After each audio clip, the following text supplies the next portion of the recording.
Good morning. Good morning. Ahora en español. Buen día. Very good. Muy bien. I'm Dr. Kara Snyder, Assistant Professor of Women's Gender and Sexuality Studies, and I have the tremendous pleasure of welcoming Andrés Medieta.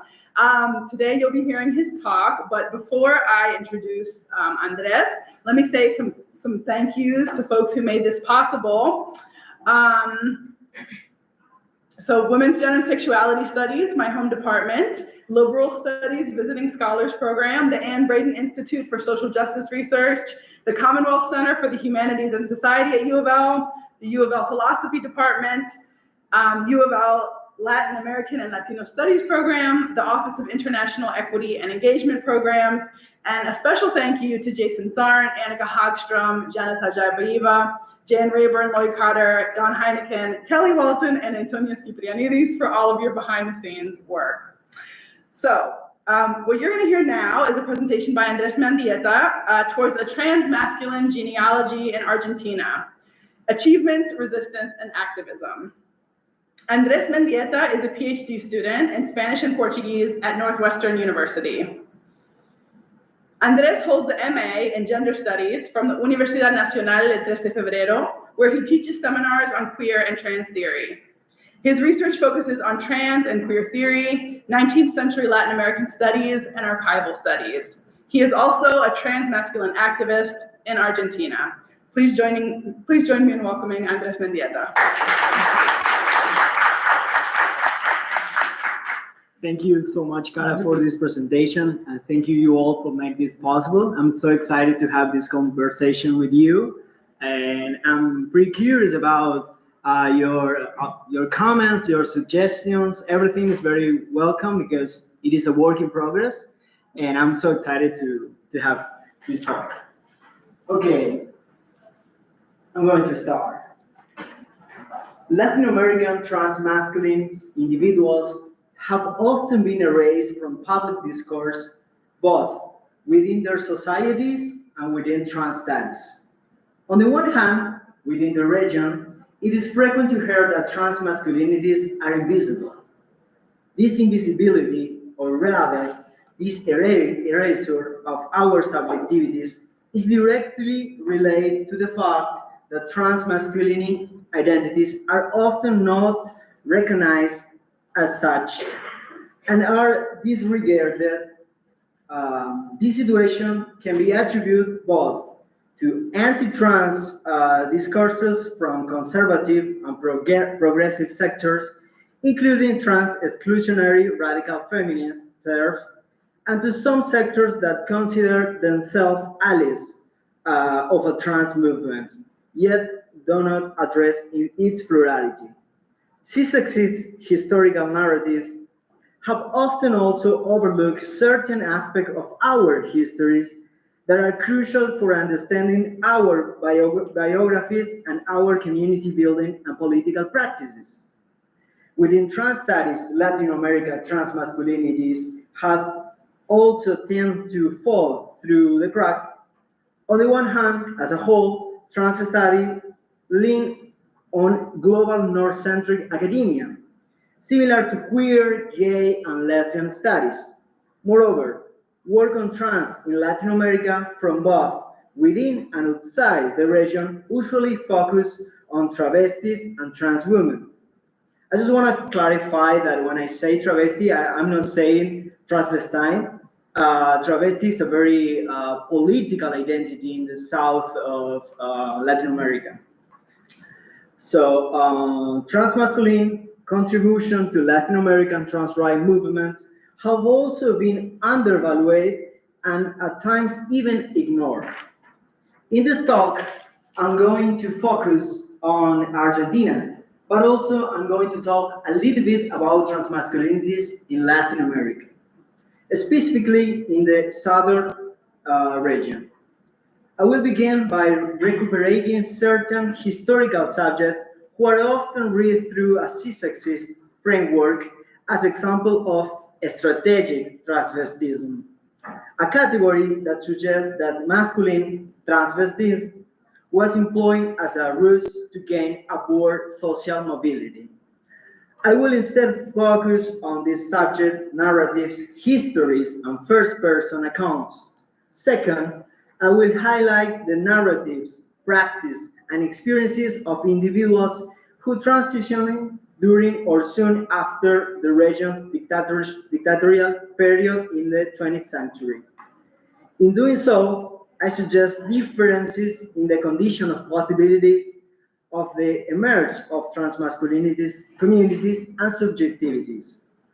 In departure from the contouring force of US national history. Finally, I underscore the work of South America transmasculine activists from the 90s to the present, calling attention to their contribution on local and global scale. Throughout the piece, I draw largely from the research of some of the region's transmasculine scholars who have emerged over the past decades. Sorry. Okay. I'm going to revisiting the archive. Look at these handsome guys. There are a number of archives, notary acts, biographies, and memoirs from the 18th century to the beginning of the 20th that suggest the existence of people in Latin America who, through a sign female at birth, like most of all their lives, self-identify as men, such as Enrique Faber, Amelio Robles in Mexico, Raúl Luis Suárez in Argentina. Antonio Ita in Bolivia, it's another example. There are cases, these cases have been studied and classified by the press and some researchers as women who pose as men or female husband, despite the fact that one might, from a close analysis of the archive, read these subjects as exposing identification or practice we might consider trans in the present. In the specific case of South America, many subjects who might be understood today as transmasculinities, or at least as individuals assigned female at birth, who live as men for the majority of their lives, have later been classified through a cis-sexist framework as women who impersonate men. These categories have reinforced the central premise of cis-sexism, which views trans persons as less real and authentic than their cis counterparts. Especially in recent scholarship in the 19th century, masculine transvestites has been considered a strategy used to achieve a kind of upward social mobility.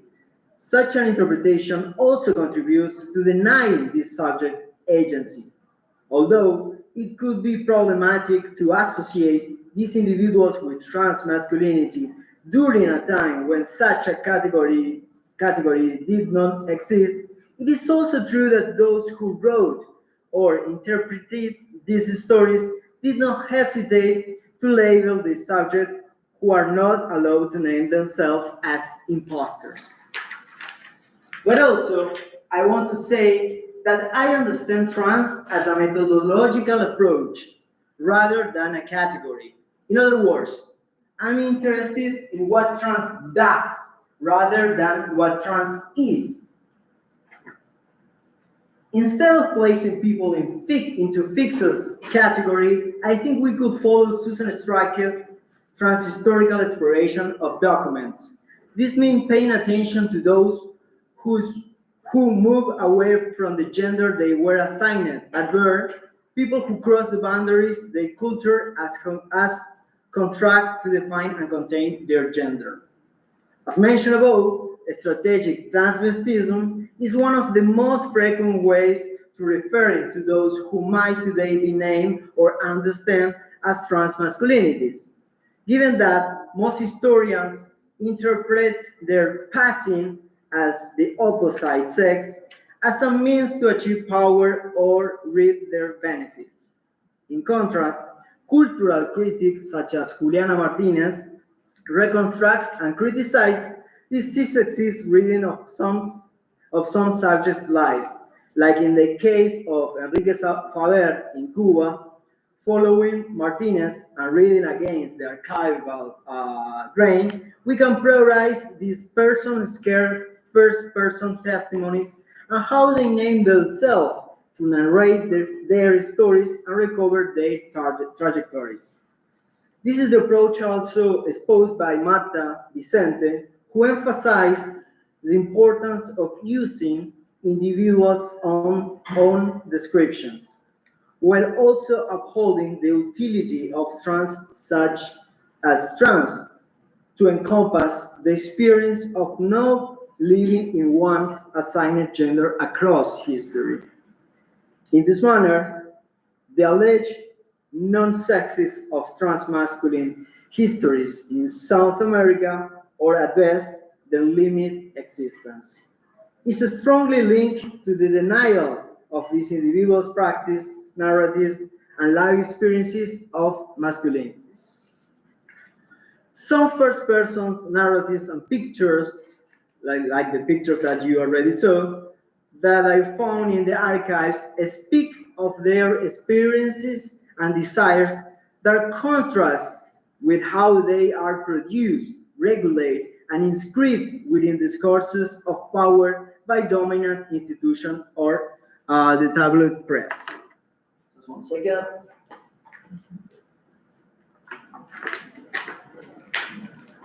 Antonio Ita, whose case has been addressed by the historian Thomas Abercrombie, was unmasked in Abercrombie's terms and reported by his wife in the beginning of the 17th century for presumably tricking her, as he was actually a woman dressed as a man.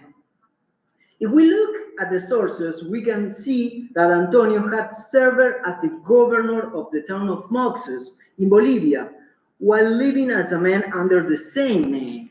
As Antonio himself narrates, he lived as male for a decade until his wife's accusations led him to be examined by the town's doctor and surgeon. Supporting his first-person account, his mother also provided documents and a statement that backed Ita's position, showing that her son had long expressed in Abercrombie's terms as an heterosexual male sexuality and a convincingly natural masculinity.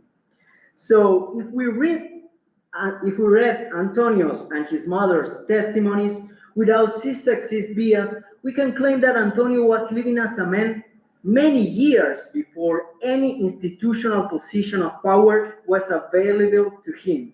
Thus, although I cannot elaborate on this further here due to time reasons, there are many elements of his account that suggest an alternative reading that does not render him as a case of strategic transvestism.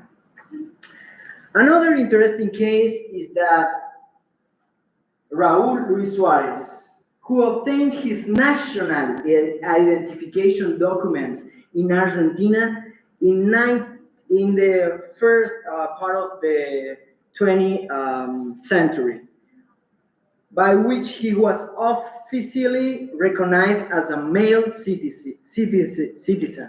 This is the ID picture, actually. I found it in the archive of the Argentinian memory, trans memory archive.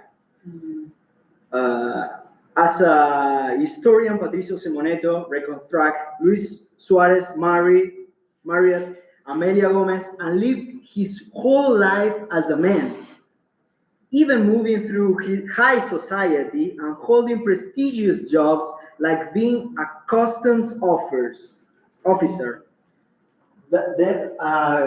You can see a picture of he in his office, looking as a dandy. You can see it's a very beautiful picture, actually. In the 30s, his through sex was discovered by doctors after his hospitalization and his death. The press covered the story as the extraordinary case of I'm not going to say his dead name, Suarez, who pretended to be a man for 25 years.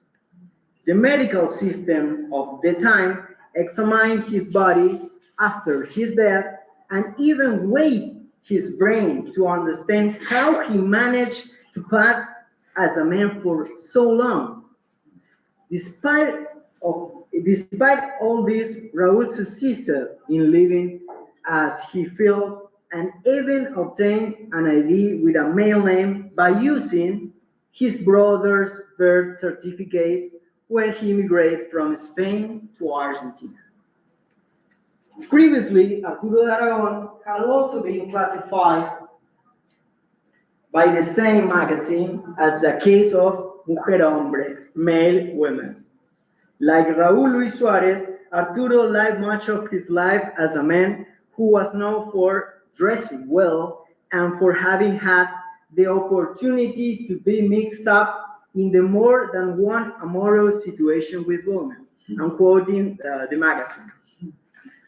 Yet, the magazine's insistence of the fraudulent nature of both of their masculinities prescribed Raúl and Arturo within discourses of fraud and deception, simultaneously sensationalizing his and criminalizing their expression of masculinity.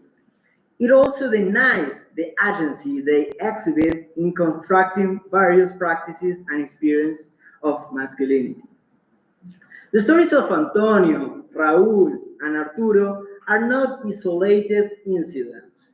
They are a part of a broader genealogy of what we might read as a transmasculine narrative, stories and histories that have been interpreted through a cis-sexist viewpoint that overlook the first-person account present in most sources, as we already saw, like photographs.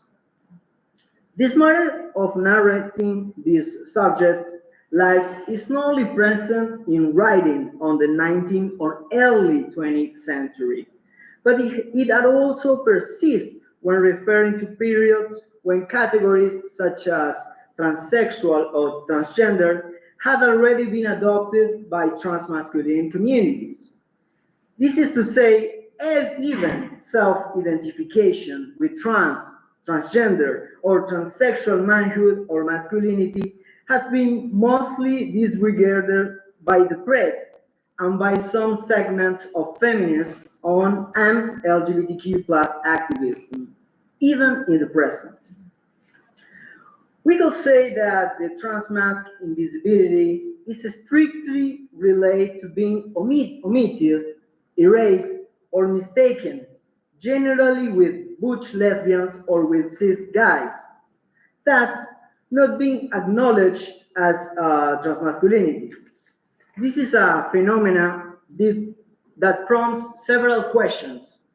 Since by studying the archives, we can tell that we have always existed and we have always formed part of the great liberation movements and the worldwide LGBTQ plus activism, how can we explain then this historical erasure of our community?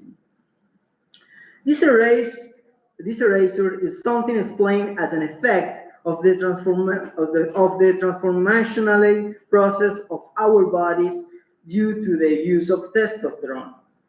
It is said that our passing, given the effects on our bodies of hormone therapy, make us more likely to be accepted or tolerated, unlike other dissident identities. But my question is, what happened with those who don't have access to hormone replacement therapy? How have they been able to live as men?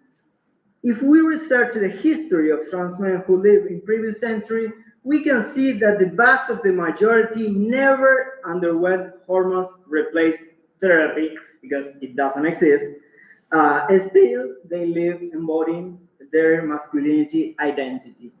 Then, the answer cannot simply be that we are erased by our so-called successful passing. It is much more complex issue.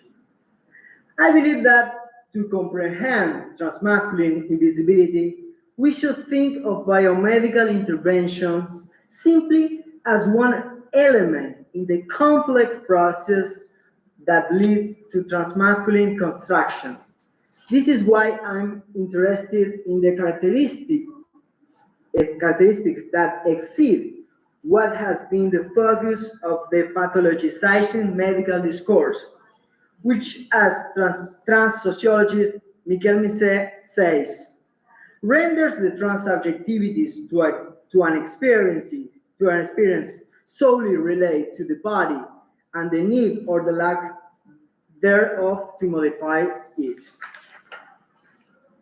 That is probably why late 20th century transmasculine communities and activism have, also have tended to overlook when tracing the histories of trans communities in South America, even in the face of a current increase of interest in the topic.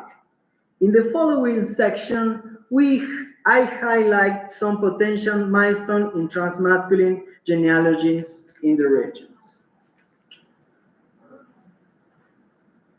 Sorry. Okay.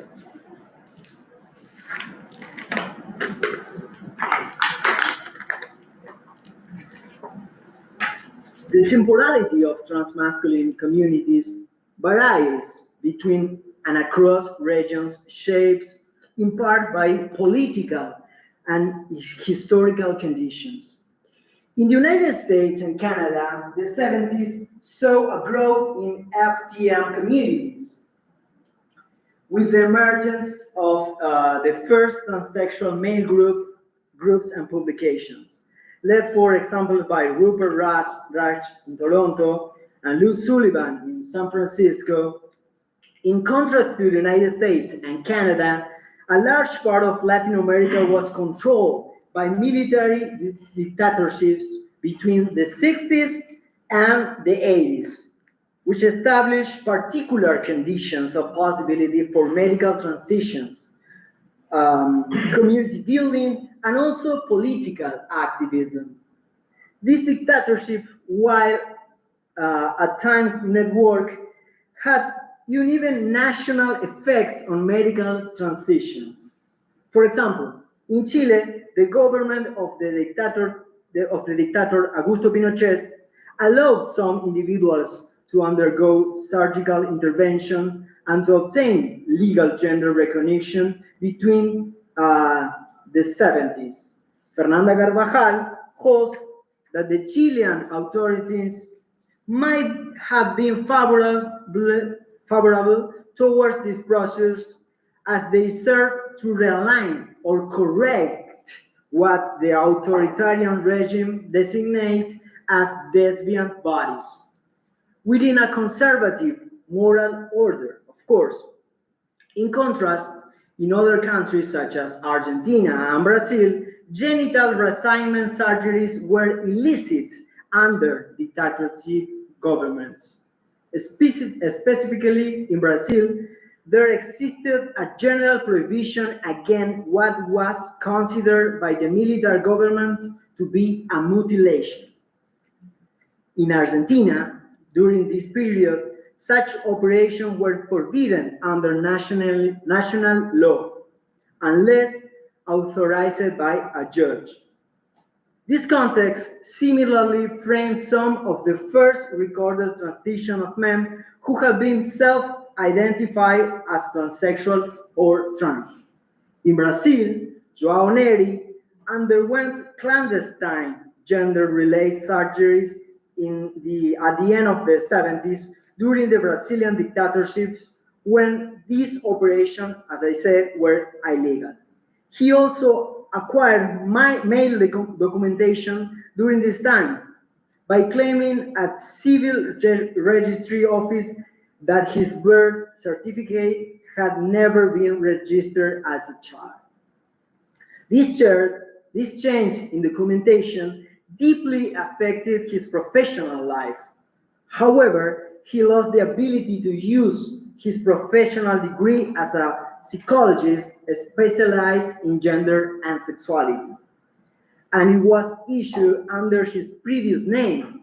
And during the dictatorship, there was no legal recourse to change the legal name on his degree. In my 80s, Argentina, Eugenio Talbot Wright began transitioning socially and medically as a teenager.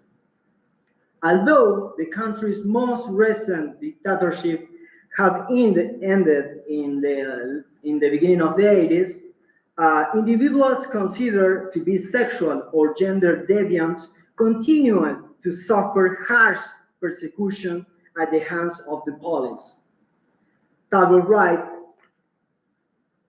his Eugenio, reports being frequently arrested during police raids of gay bars for dressing as the opposite sex.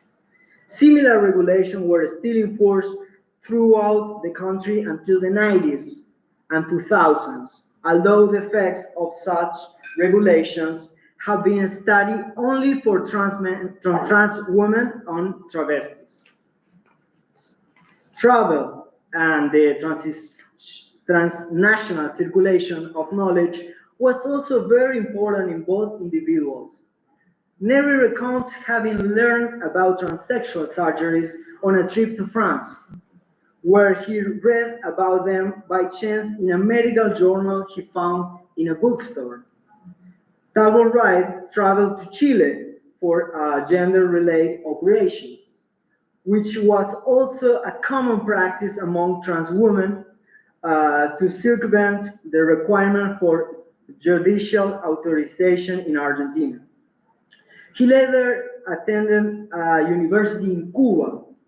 He said, "The ideal for my parents, the socialist country, which he described as a transphobic society, but he said, no with me, because I had the surgery and I had been cured." According to widespread popular and medical belief of that time, transsexuality could be cured through surgical intervention to normalize deviant and pathological corporalities. We know these details through these individuals' accounts of their own lives. As the time of their medical intervention, they did not widely publicize their trans status.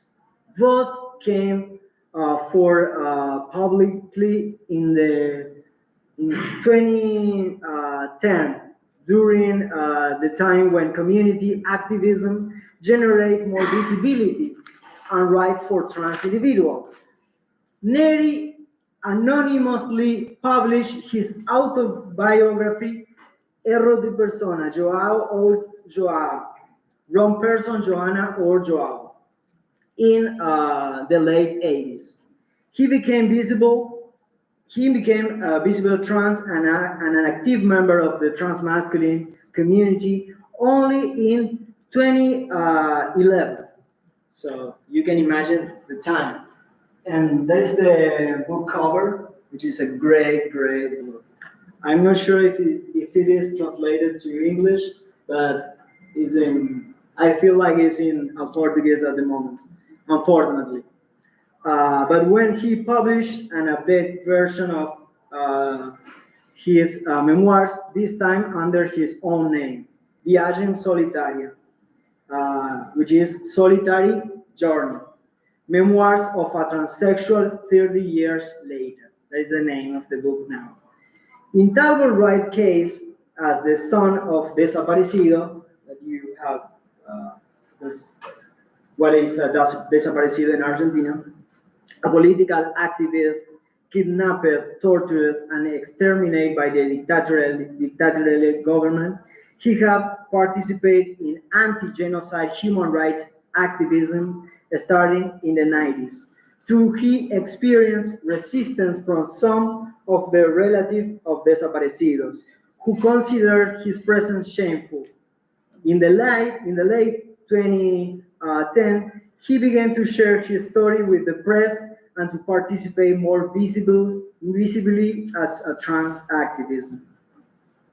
In parallel to these individual lives, transmasculine communities had slowly begun to flourish in some Latin American countries around the turn of the century.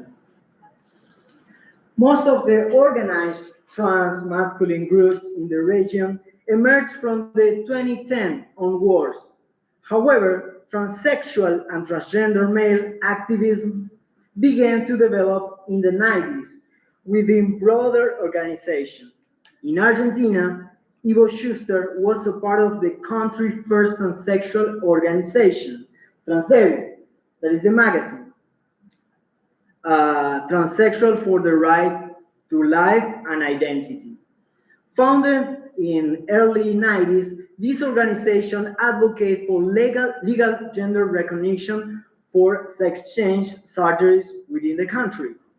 A few years later, also in Argentina, individuals who identify with transgender masculinity or manhood, including Mauro Cabral Grispan, whose later career I discussed below, joined lesbian and bisexual activism to create a group called Las Iguanas. They printed a bulletin between the late 90s and the beginning of the 2000s in which transgender issues figured a lot, including several articles by transgéneros masculinos and the references to North American authors such as Leslie Feinberg or Anne Aaron Dabor. These publications contain some of the first recorded uses of the words transgénero, transgender, and trans in Argentina, which were more broadly adopted by trans feminine communities only in the early 2000s. Up until then, the most common term in circulation were transsexual or travesti.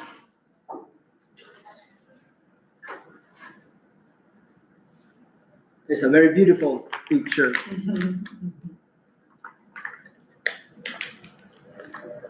In the 21st century, specifically, transmasculine organizations began to flourish in South America.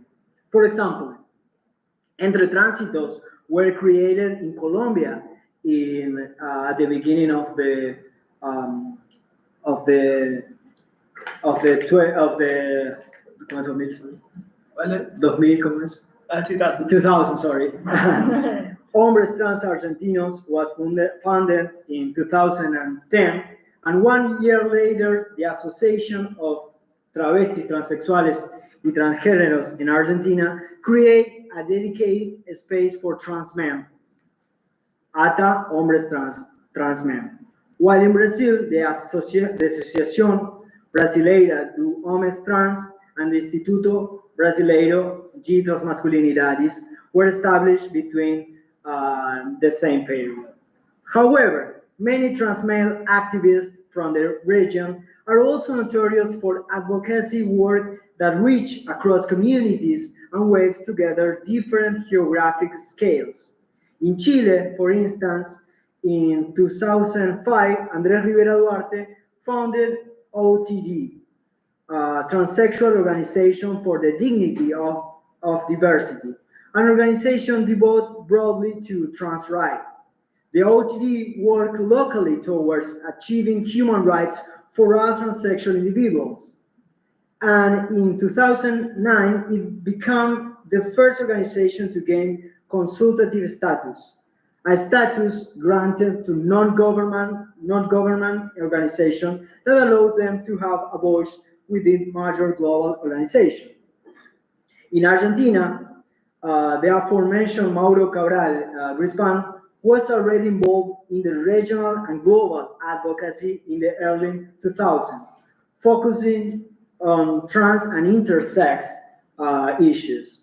He contributes towards key change in the international human rights system. For example, in 2007, he was one of the original signatories of the Yogyakarta Principles, which are a series of statements on the application of international human rights law to issues of sexual orientation and gender identity. Later, in 2009, he co-founded the New York-based organization GAY, Global Action for Trans Equality. Alongside other organizations, GAY was one of the main driving forces behind the revision of the World Health Organization International Classification of Disease, which removes trans identities from the chapter on mental and behavioral disorders.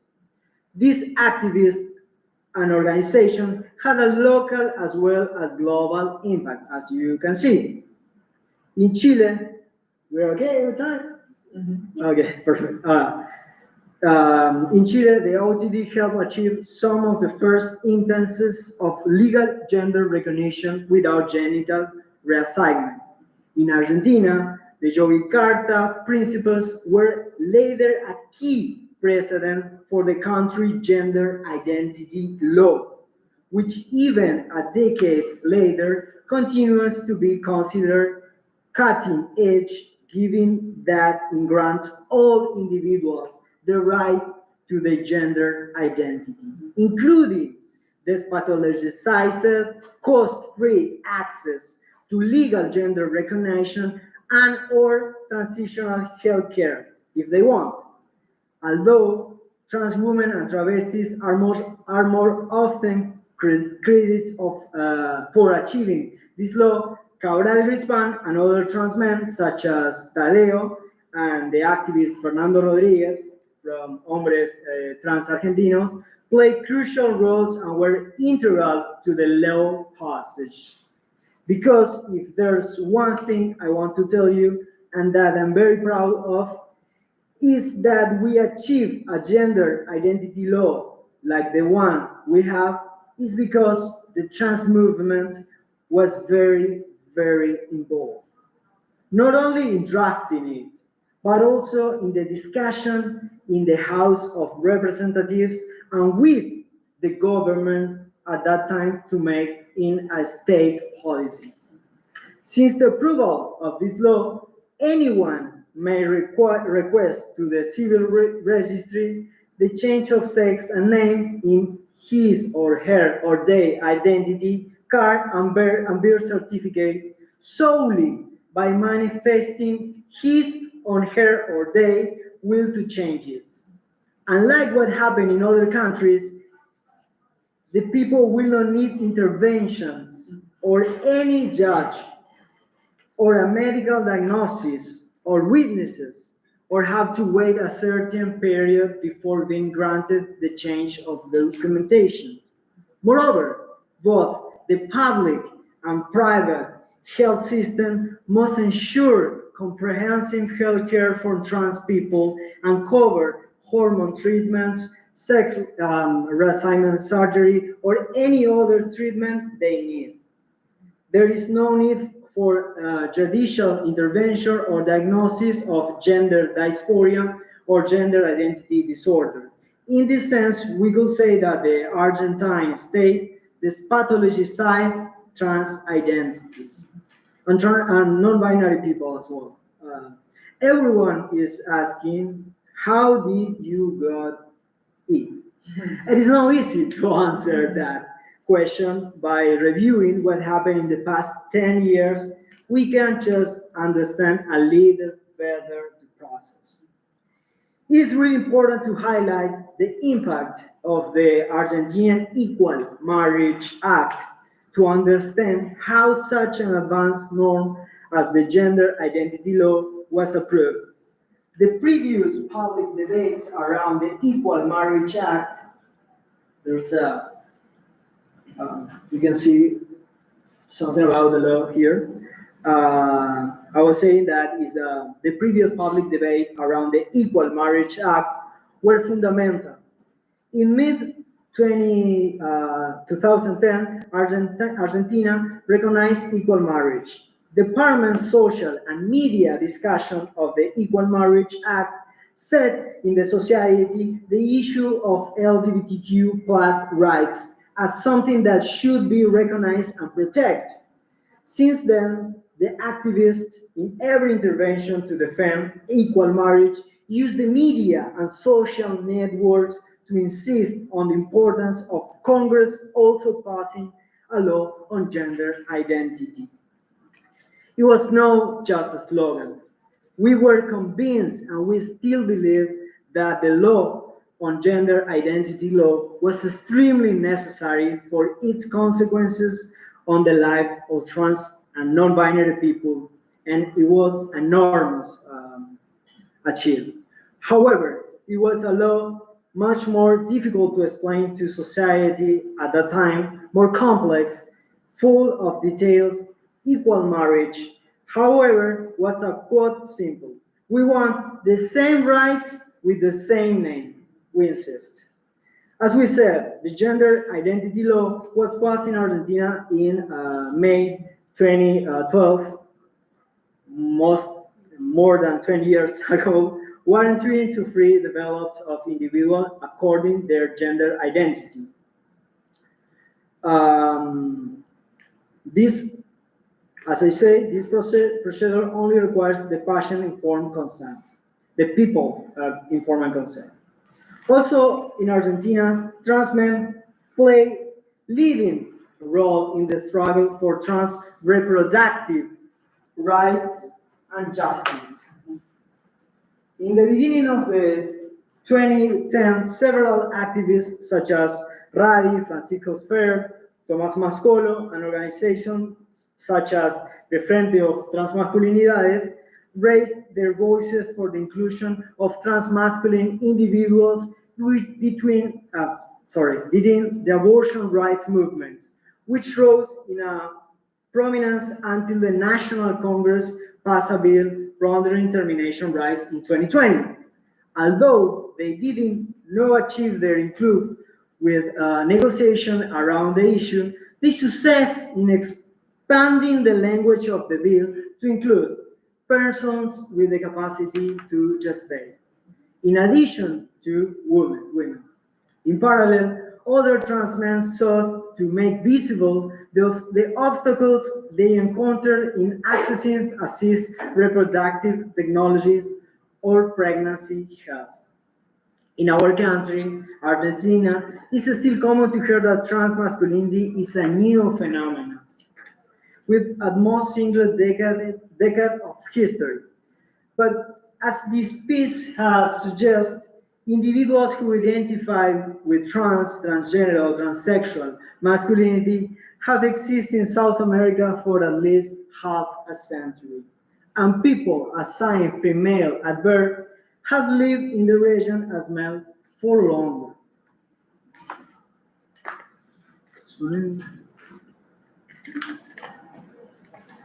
This is why, through research into archives, is needed to brush conventional histories against the grain, to expose their cis-sexist bias, and to enable new narratives of trans people's lives and deeds in the past.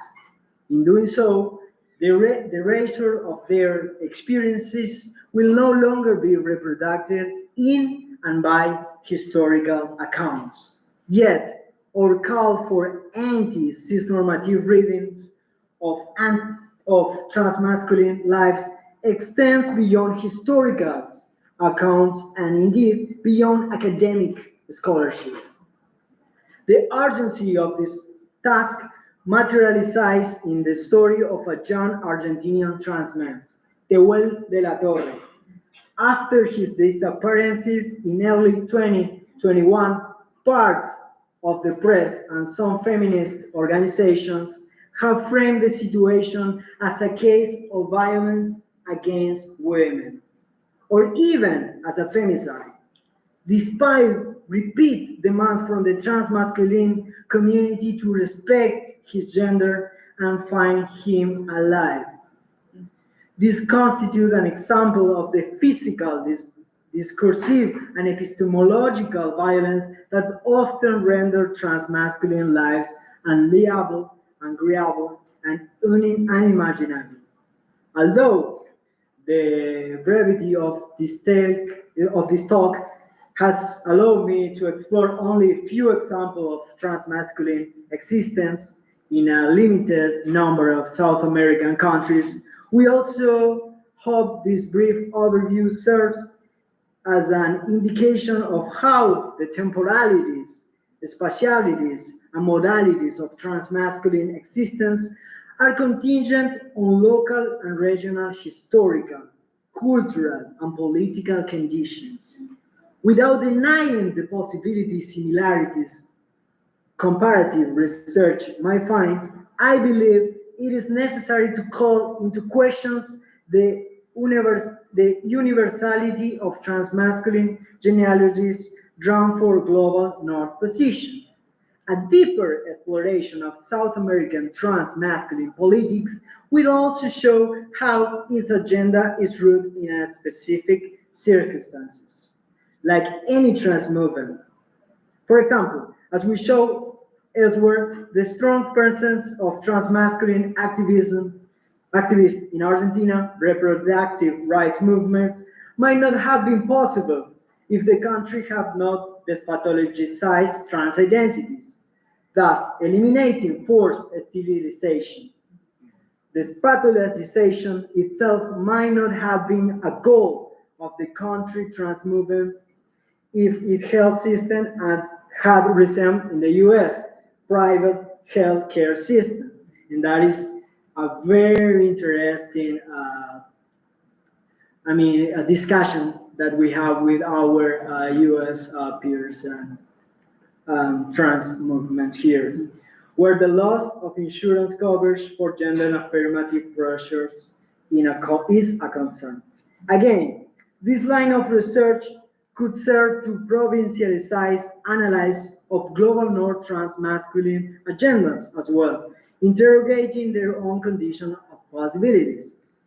Finally, I have highlighted how South America trans men and trans communities in general not only have been on receiving end of influences from the global North, but also have made key contributions in arenas such as international human rights law and the global field of trans health. The transnational circulation of individuals, ideas, and activist practices within the region and beyond has played a key role in transmasculine subjectivities and politics, and thus requires further attention. Thank you so much.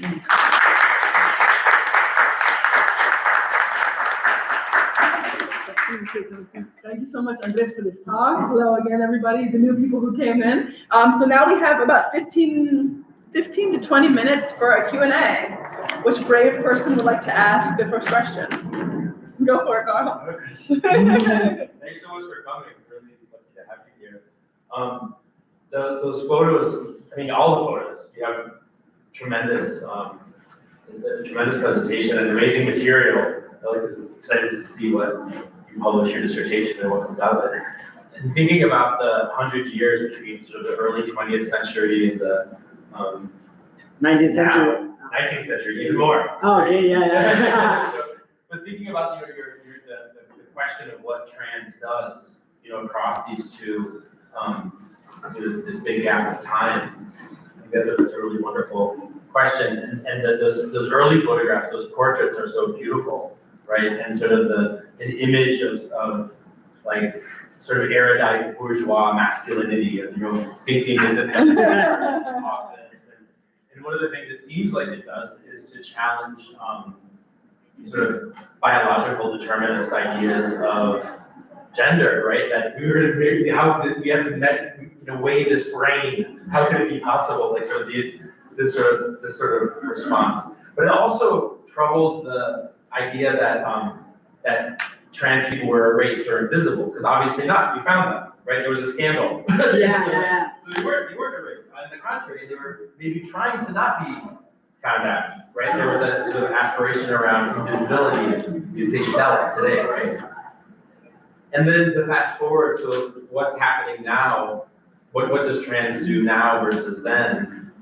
It seems like there's something about sort of disclosure and what trans does then versus now about visibility and shame versus visibility and protagonism, or what it seems like that's, or I don't know, I mean, this is as much a comment as a question, but just to return to that question, or to, is there a quick way you think about what trans does then versus now? Thank you so much for that question. I feel like it's very interesting. It's difficult to have just one response because I feel like the transmasculine movement is very particular in the terms that I feel like they live and we live our identity in a very,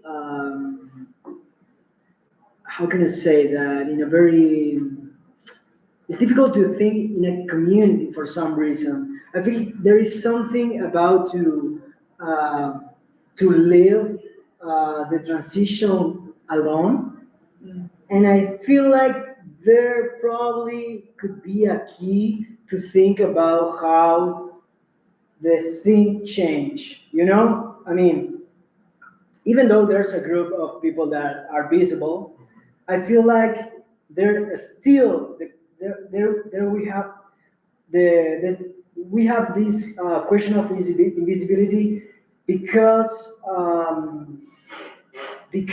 first of all I feel like there is something that happened with the trans women and how for example the press depict them than how they do with us. So to respond to your question, I would say that I feel like there are more visibility now. There are more groups of trans men that are exposed to the press, for example. They are talking about their experiences. There are so many pictures. I really like the pictures because without the pictures, for example, I couldn't talk about trans male in the 19th century because there are no accounts of them. There are just pictures about how the press depict them after their deaths. So it's a very interesting question. But I feel like one is the way that the press depict trans men till today, and the other is the way that we live our experiences sometimes alone. I was thinking about John Eric. He said that his book name is like Solitary Journey. So I feel like probably there's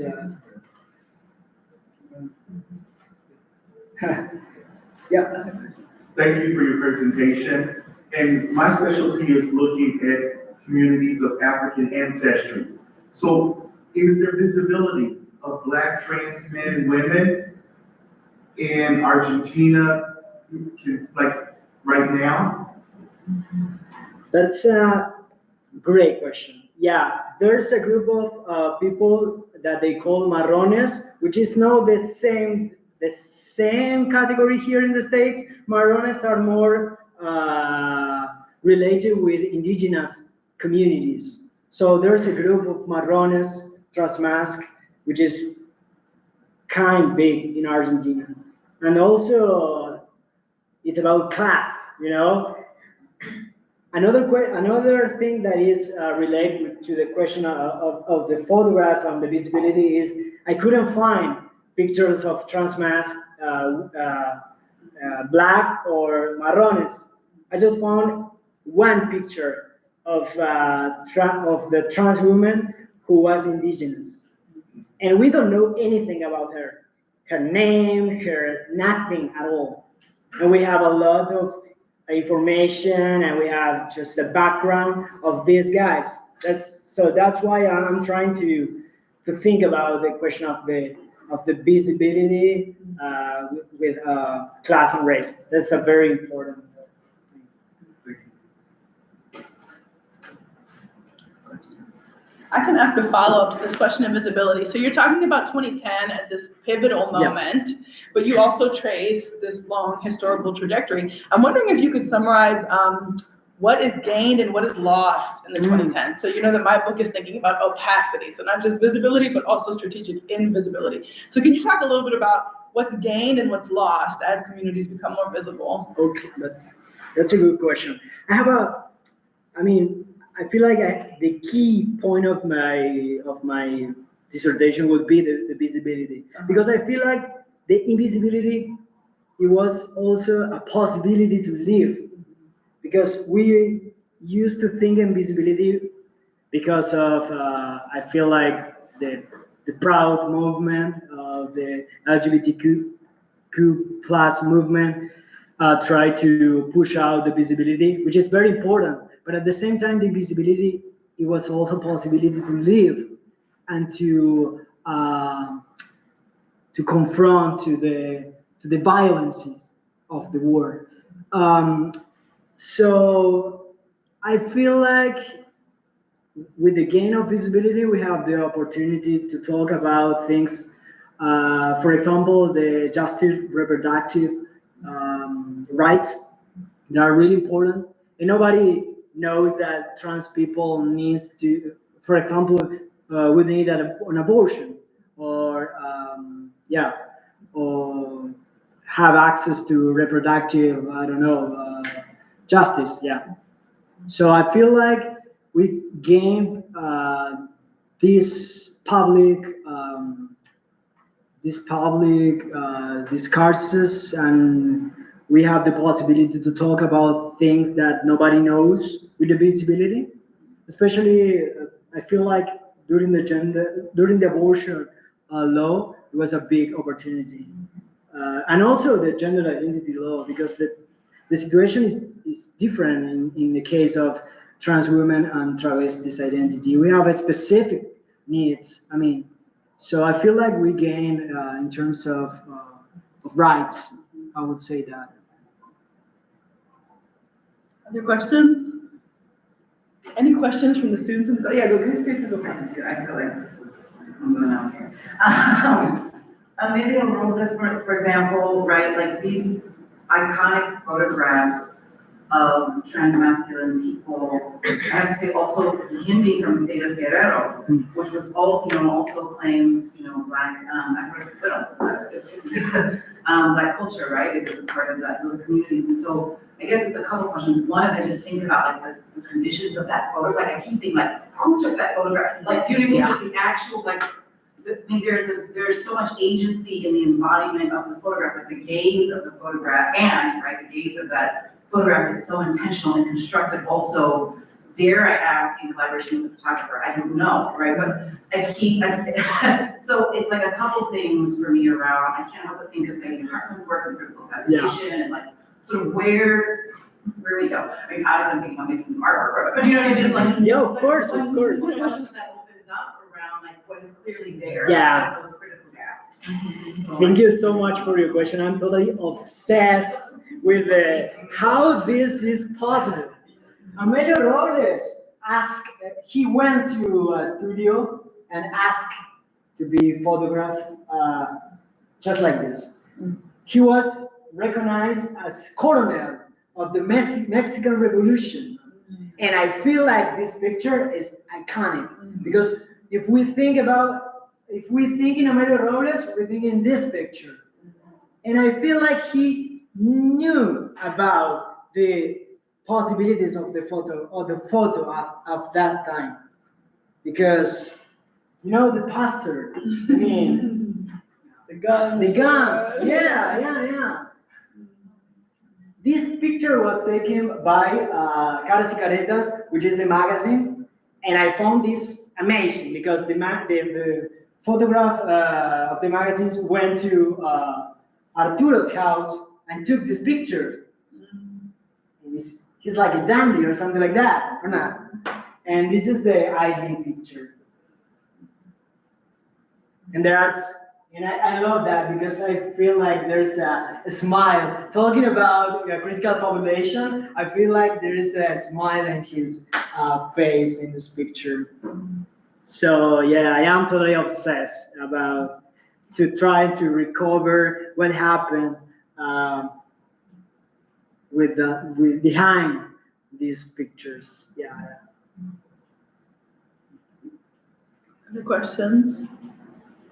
Maybe for the students in the room, I don't want to ask your question for you, but maybe some of you would be curious about hearing a little bit more about the very concrete ways that you're connecting your scholarship to your activism. So in your bio, you identify as a trans activist. How are you kind of like translating these findings in ways that are very legible to the activist communities you're a part of? Sure.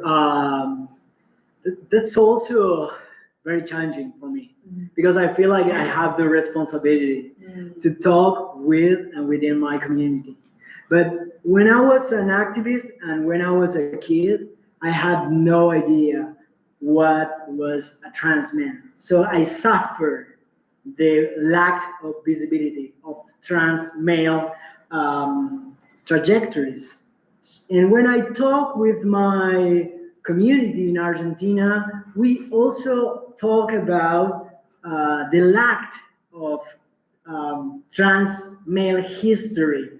We said we can't just talk about activism about trans activists from the 90s, but as you said, there are so many stories in the 19th century. Of course, they nowhere activists at all, probably, of course, but there are so many transcestors in our community, and that was I'm totally obsessed with this project, and also because I'm a big fan of the archives. It's an amazing experience to go when you go to the archives and you found this picture, and this picture is in a box named famous ladies. Come on, this guy, famous ladies. But then you can see the cruelty of the archive as well, no? Because there is probably someone think that it was no good to have these pictures, like. So that's what, yeah. One final question, perhaps? Yeah, go for it, Zoe. Okay, so I'm always really interested to hear people's opinion on this. So you were talking a lot before like hormone replacement therapy and like the very much like the blessing of having gender reassignment surgery. Do you think when people talk about the history of the trans movement, that they should place more difference between the idea of gender and the idea of like assigned sex? And like, how would you define that? Because I feel like in modern society, we like intertwine the two a lot more. And I think that maybe provides like more forgetfulness to the people that came before that was an option, the fact that they were still able to live like as men in their time. That's an amazing question. And that's one of the reasons why I'm working with people in the 19th century, because I want to challenge this discourse that believe that trans people exist because of the medical or the biomedical institutions. They create the taxonomies. I mean, they create the pathologization, the pathology, the taxonomies, but we have always been there. So that's why I want to work with the pre-medical trajectories. Yeah. But it's very challenging as well because I like struggling with the taxonomies because I don't want to use taxonomies because they don't use they didn't have the taxonomies to name themselves. So yeah. Great. Well, thank you all very much. Another round of applause. Thank you all. Thank you for all your questions. It was so good to be with you today.